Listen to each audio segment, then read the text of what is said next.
1, 2, 3, come on! Come on, come on.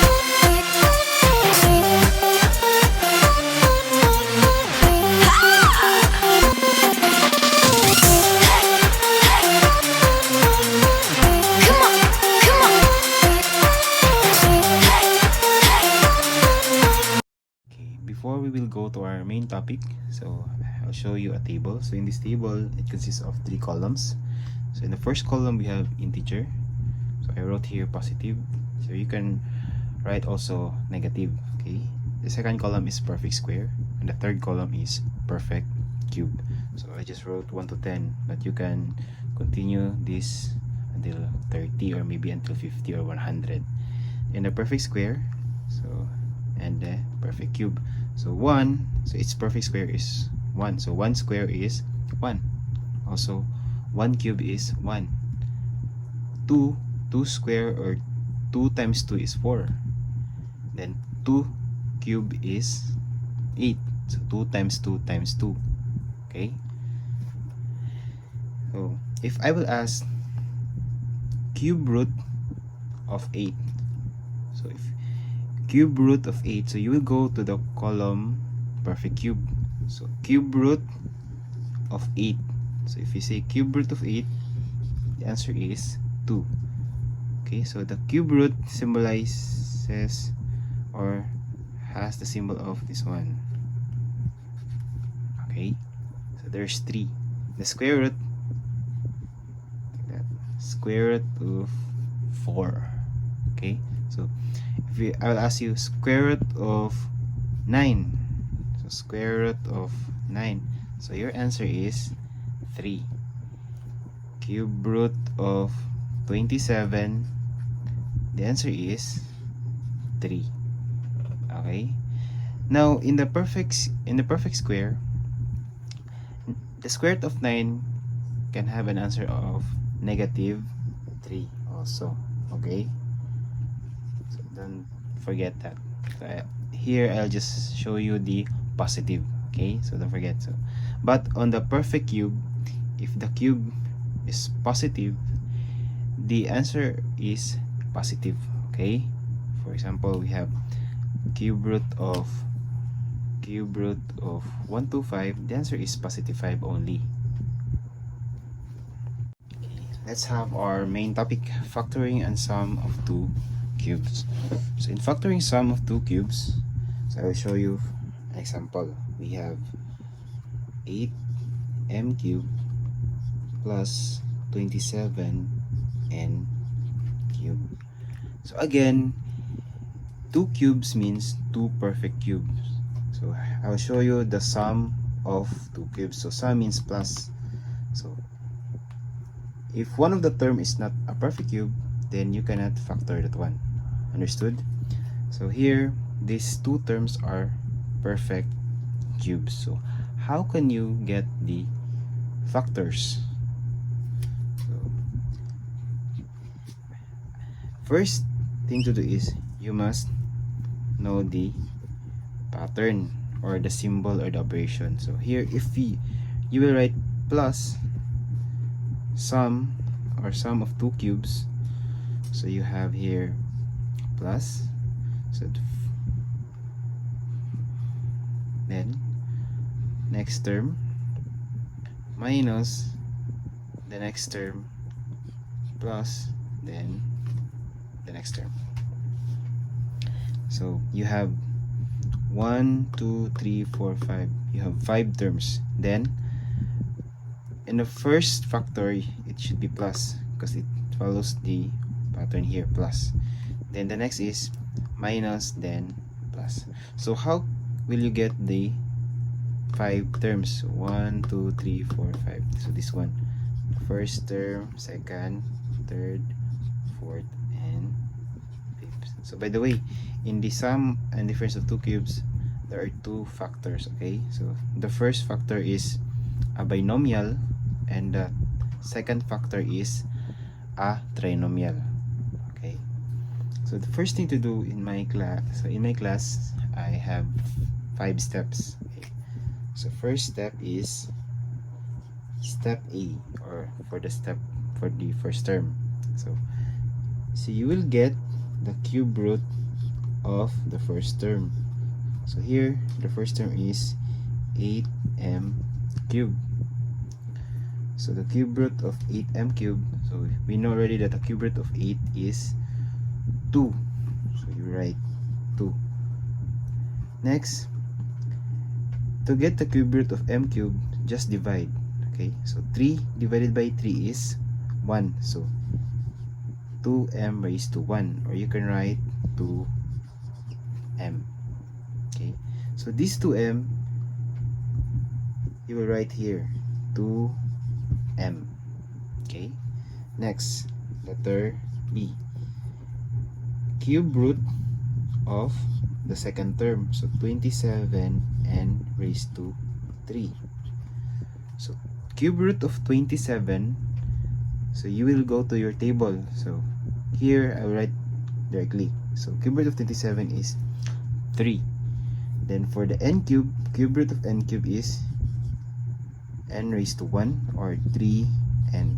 So this 3n you write here 3n. So you can now have the first factor, 2m plus 3n.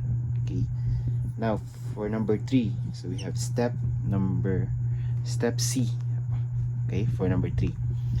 Next is you will go to step A. So write 2m. So this 2m you will get the square, or the perfect square of 2m.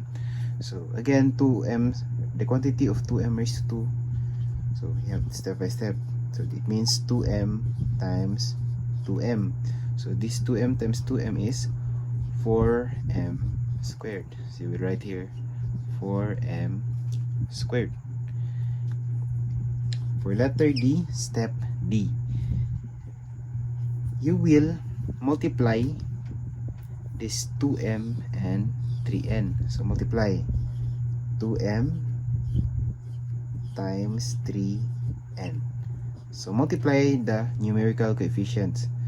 2 times 3 is 6. Then m times n, you will just copy m n. So don't add their exponent, like we have one here, one, and one also here. So don't write mn square. Okay, so since they are not the same variable, so you will have to copy. So this 6mn, write it here. Okay, and for the last step, step E, you will go to letter B, step B.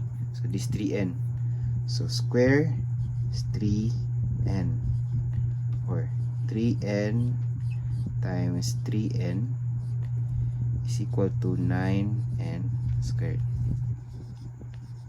Put it to number 5. So now our factors are complete.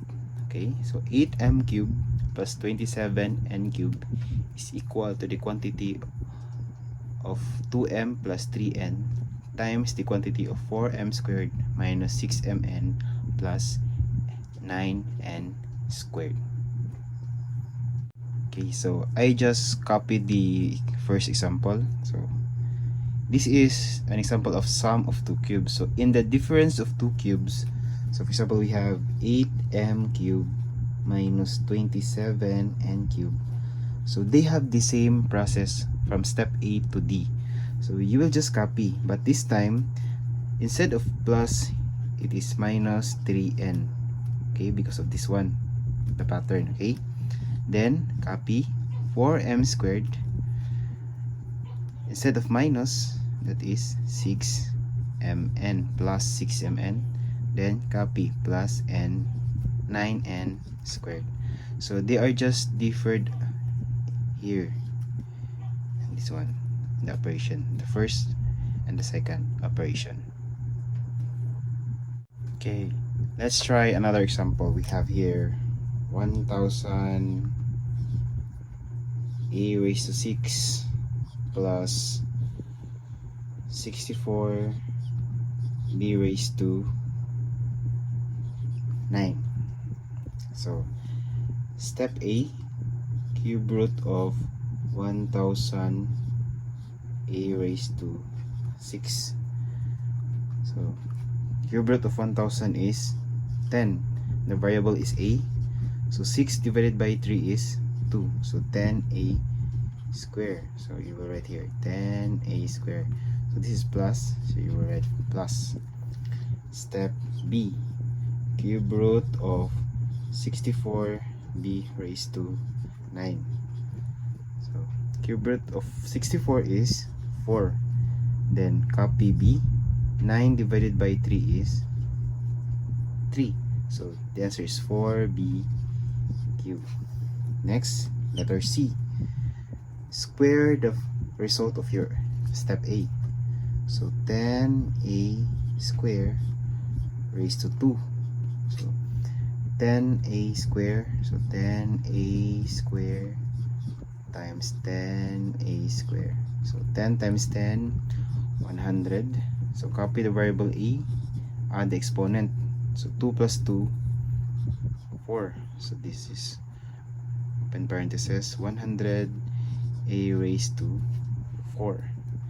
For letter D, multiply the result of your a and b. So multiply 10a square times 4b cubed. So multiply 10 times 4 is 40. Then copy the variable because they are not the same. So a square, then b cubed. So plus minus, you write here minus 40a square b cubed plus, for step E, you need to square letter b. So 4b cubed raised to 2. So this one is 4b cubed times 4b cubed. So 4 times 4 is 16. Then again, copy b, then add the exponents. So 3 plus 3 is 6. So you will write here 16b raised to 6. So this is the answer. So now if I will write here 1000 a raised to 6 minus 64b raised to 9, so you can copy this one. So 100 out, 10 a squared, this time is minus 4b cubed, then 100 a raised to 4 plus 40 a squared b cubed plus 16b raised to 6. So it's just an easy topic. 1, 2, 3.